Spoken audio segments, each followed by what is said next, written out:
Bunu Hollandiyada həşərat oteli deyirlər.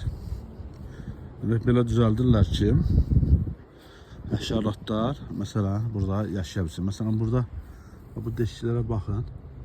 Bunlar müxtəlif ölçülərdir. Təbii ki, beyninizdə suallar ola bilər ki, bunlar niyə müxtəlif ölçülərdir?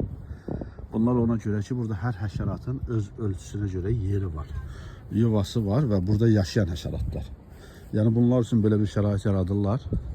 Həşəratlar təbiətin belə deyək ki, şıltaqlığı nəticəsində soyuqdan və ya başqa bir şəraitsizlikdən ölməsinlər, məhv olmasınlar, burada yaşayıb arta bilsinlər. Yəni bu Niderlandda həşəratlar üçün yaradılmış şəraitdir.